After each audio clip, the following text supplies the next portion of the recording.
રામ રામ સીતારામ જય વસરાજ બધાયની કેમ છો? આઈ હોપ બધા મજામાં જ હશે. તો આપણે આવી ગયા છે દ્વારકા.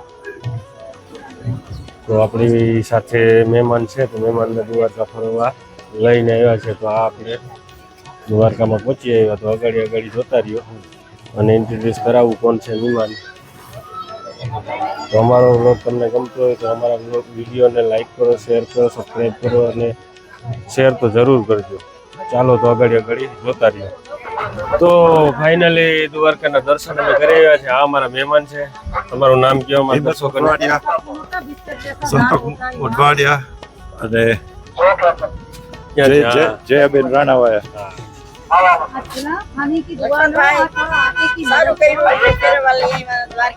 અને હજી અમારે 4-5 જગ્યાએ જવાનું છે. બરોબર, તો તમને દ્વારકા દર્શન કરીને કેવી મજા આવી? સારું, તો આપણે ઓકે, તો સારું, હાલો આપણે આગળ ચાલુ રાખશું. તો ફાઇનલી આપણે રૂકમણીજીના દર્શન કરવા પહોંચી આવ્યા છે. આપણે ગાડીમાં બેઠા હતા, દર્શન કરીને પાછા ફરી આવતા રહ્યા. દર્શન કરવા મહેમાન ગયા છે, પાછા આવી અને પછી શ્રીનાથજી ડાઇનિંગ હોલમાં આપણે જમવા જવાનું છે. તો ત્યાં જઈને પાછા મળશું. રૂકમણી મંદિરનું દર્શન કરી અને હવે અહીંયા શ્રીનાથજી ડાઇનિંગ હોલમાં આવ્યા છે જમવા, ભોજન કરવા. અને પછી આપણે કયો રૂટ લેવાનો છે? પછી આપણે નાગેશ્વર જઈએ, નાગેશ્વર જવા, પછી બેટ દ્વારકા, પછી બેટ દ્વારકા, પછી શિવરાજપુર બીચ, પછી શિવરાજપુર બીચ. આ 3 વસ્તુ જે આપણે જોવાની. છેલ્લે ટાઈમ મળે તો મૂળ દ્વારકા વિસાવાડે જવું છે. ટાઈમ મળશે તો પછી દ્વારકા વિસાવડ તો જઈશું. ચાલો આગળ જોતા રહ્યો. તો ફાઇનલી શ્રીનાથજી ડાઇનિંગ હોલ ઉપર આપણે આવી ગયા છે અને હવે જમવા જઈએ છીએ. બરોબર, અંદર જઈને કંઈક બતાવીએ. તો ફાઇનલી અમે છે ને શ્રીનાથજી ડાઇનિંગ હોલમાં ખાધું છે અને રિવ્યુ આપશે આપણે ભાઈ, બરોબર, હેમંતભાઈ. ચાલો, અમે હોમગાર્ડ ચોકમાં દેવભૂમિ દ્વારકામાં શ્રીનાથજી હોટલમાં ખાયું બપોરનું ભોજન. બહુ સરસ ભોજન હતું, સ્વાદિષ્ટ હતું અને વેજીટેરિયન. મજા આવી. અને અમારા ભેગા લક્ષ્મણભાઈ છે, તો અત્યારે અમે બધું દેખાડે છે જગ્યા દ્વારકાની.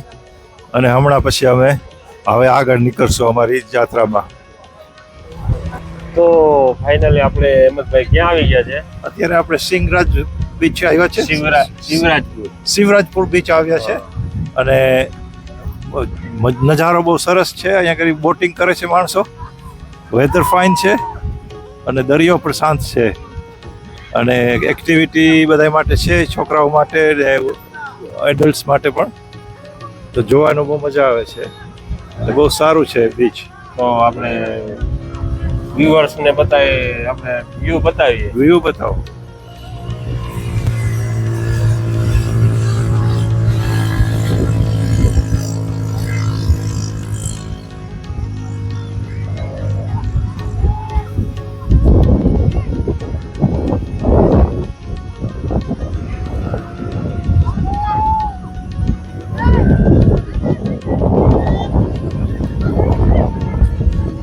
દ્વારકા ઉપર તમારે શું કહેવા માંગો છો?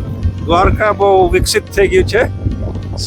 પહેલા જેવું નથી રહ્યું. અત્યારે બધી જોવાની ફેસિલિટીઝ ઘણી બધી છે અને રસ્તા પણ સારા છે.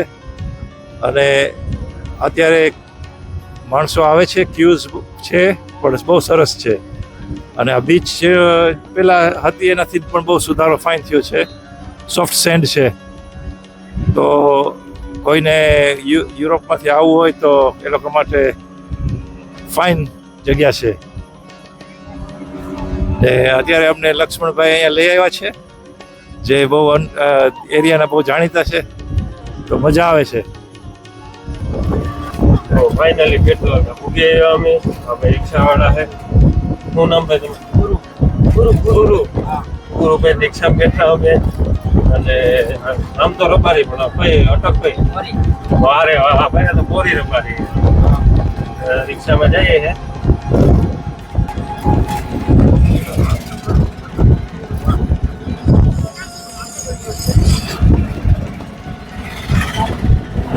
તો આપણે ફાઇનલી દ્વારકાના અંદર હનુમાનજી મંદિરે આવી ગયા છે. તો દર્શન કરો નિરાતે.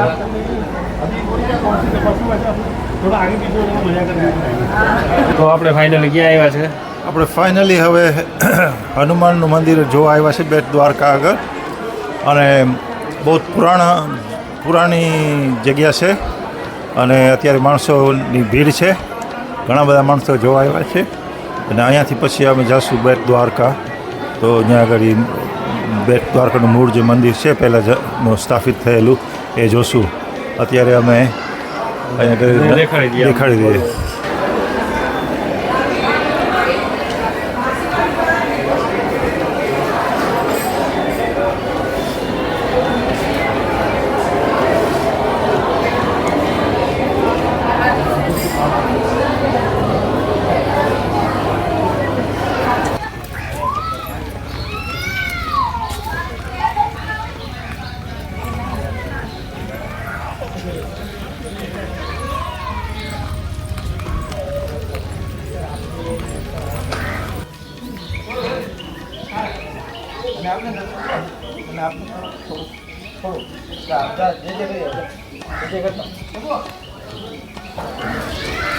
હવે અમે હનુમાન મંદિરે આવ્યા, ઓન ધ વે ટુ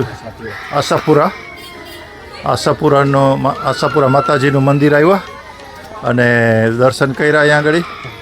આ પણ બહુ પુરાણું મંદિર છે, અને અહીંથી હવે અમે બેટ દ્વારકા બાજુ જઈએ છીએ. તો અહીંયા આગળ બધાએ દર્શન કર્યા, અને બહુ સારો નજારો છે અહીંયા આગળ.